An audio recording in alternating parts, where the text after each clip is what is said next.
আপনারা কি জানেন কিয়ামতের ময়দানে আল্লাহর কাছে বান্দা কোন আমল করলে হিসেব ছাড়া জান্নাতে যাবে? জানেন কেউ? বলতে পারেন কেউ? ভাই, আল্লাহর কাছে হিসেব দিয়ে জান্নাতে যাওয়া কি সহজ কাম না কঠিন কাজ? আরে আল্লাহর কাছে তো অনেক দূরের কথা। আপনি যে প্রতিষ্ঠানে চাকরি করেন তার মালিকের কাছে, উপরস্থ বসের কাছে একেবারে পুঙ্খানুপুঙ্খ করে প্রতিটা পয়সার হিসাব দিয়ে একদম সবকিছুতে পারফেক্টনেস প্রমাণ করা, এটাই তো একটা কঠিন কাজ, দুঃসাধ্য কাজ। সেখানে সারা জীবনের হিসাব আল্লাহর কাছে দিয়ে পাই পাই করে তারপর আপনি জান্নাতে যাবেন, বিষয়টা এত সহজ না। তাহলে হিসেব ছাড়া আল্লাহ তাআলা এমনিতেই বলবেন হিসাব টিসাব নাই, তোমাকে এমনি জান্নাতে দিলাম, এটা চান আপনারা? দেখুন কোরআনে কারীম আল্লাহ তাআলা বলছেন, ইন্নামা ইউওয়াফাস সাবিরুনা আজরাহুম বিগাইরি হিসাব।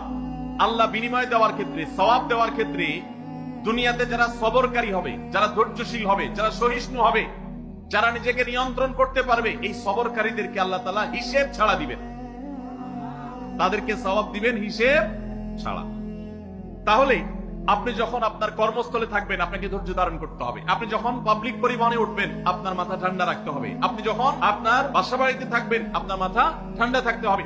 মাথা গরম হয়ে যায় যাদের, হট মেজাজ যারা, কথায় কথায় মাথা গরম হয়ে যায়, ধৈর্যহীন হয়ে যায়, যেখানে সেখানে গন্ডগোল বাধায় দেয়, মারামারি বাধায় দেয়, ধৈর্য সহ্য বলতে কিছু নাই, এই লোকগুলো কিন্তু এই সৌভাগ্যবান মানুষদের কাতারে শামিল হতে পারবে না। ঠিক একই ভাবে দাম্পত্য জীবনে সুখী হতে হলে সবর এবং শুকর, এই দুইটা মূল মন্ত্রের কোন বিকল্প পথ খোলা নেই। সেটা স্বামীর জন্য প্রযোজ্য, স্ত্রীর জন্য প্রযোজ্য।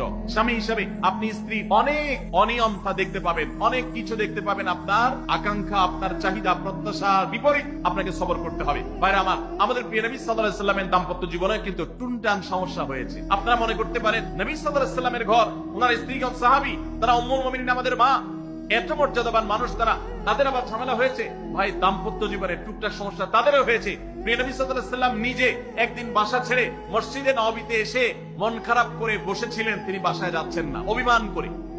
ওমর রাদিয়াল্লাহু তাআলা আনহু বিষয়টা বুঝতে পেরে তার মেয়ে যেহেতু নবী সাল্লাল্লাহু আলাইহি সাল্লামের স্ত্রী, তিনি সেখানে গিয়ে ভেতরে প্রবেশ করে তার সাথে কথা বলে তথ্য উদ্ঘাটন করে সেটা মিটমাট করার ব্যবস্থা করেছেন। স্বয়ং নবী করিম সাল্লাল্লাহু আলাইহি সাল্লামের জামাতা, ইসলামের চতুর্থ খলিফা আলী রাদিয়াল্লাহু তাআলা আনহু, তার মতে এত মর্যাদাবান মানুষ, তার ঘরে স্ত্রী হিসাবে আছেন কে? মুহাম্মদ সাল্লাল্লাহু আলাইহি সাল্লামের মেয়ে, জান্নাতে নারীদের সর্দার ফাতেমা রাদিয়াল্লাহু তাআলা আনহা। এত বড় মানুষ তারা, স্বামী স্ত্রী দুইজন, দুই দিককার নেতৃত্বে, একজন যুবকদের নেতৃত্ব দিবে, আরেকজন জান্নাতি যুবতীদের, নারীদের নেতৃত্ব দিবে। এত বড় মর্যাদাবান মানুষ, তাদেরও দাম্পত্য জীবনে কিন্তু টুনটান হয়েছে।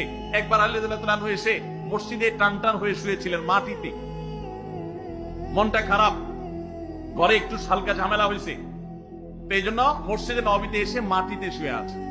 নবী করিম সাল্লাল্লাহু